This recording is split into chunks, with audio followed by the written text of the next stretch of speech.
எப்படி ஒரு கதையில எல்லாருமே வந்து கேரக்டர்ஸ் எல்லாம் வந்து மூளைய கழட்டி வச்சுட்டு, கொஞ்சம் கூட அறிவு இல்லாம பிஹேவ் பண்ணுவாங்க அப்படிங்கிறது மகாநதி சீரியல பார்க்கும்போது தான் பெரிய ஒரு ஆச்சரியமா இருக்கு. எப்படி ஒரு கதைய எடுத்து போகக்கூடாதுங்கிறதுக்கான ஒரு எடுத்துக்காட்டா, இந்த கதைய புதுசா எழுதுறவங்களுக்கு ஒரு பெரிய படிப்பினையா அந்த கதை இருக்கிறது வந்து ஒரு பாராட்டக்கூடிய விஷயம். இப்படி எடுத்து போகக்கூடாதுன்னு சொல்றதுக்கு எந்த கதை கிடைக்காதுல்ல அது மாரி.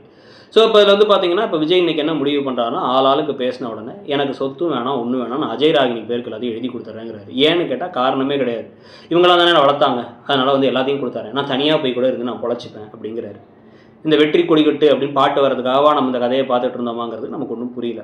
இதுக்கு நடுவில் ப்ரெக்னெண்ட்டாக இருந்தாங்க காவேரிங்கிறதையும் சொல்லிட்டு, ஆனால் நீங்கள் காவேரியை காவேரிக்காக ஏற்றுக்கணும், குழந்தைக்காக ஏற்றுக்கூடாதுங்கிறாரு. இப்போ என்ன பண்ணணும் அதுக்காக? இப்போ காவேரியை வந்து தாத்தா பாட்டி சேர்த்து லவ் பண்ணணுமா? எனக்கு ஒன்றுமே புரியல.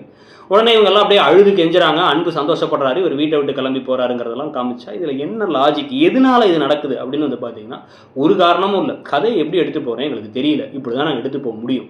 அதனால் நீங்கள் எப்படியும் பார்க்குறதுக்கு ஆள் இருக்காங்க, அவங்க பார்ப்பாங்கன்னு எடுத்து போகிறதுனால தான் டிஆர்பி 5வது பொசிஷன்லேருந்து 6வது பொசிஷனுக்கு வந்துருச்சு. இன்னமும் கீழே சறுக்குச்சுன்னா அது காரணம் இதுவாக தான் இருக்க முடியும். அதை பற்றி நீங்கள் என்ன நினைக்கிறீங்கிறதையும் சொல்லுங்கள். தேங்க்யூ.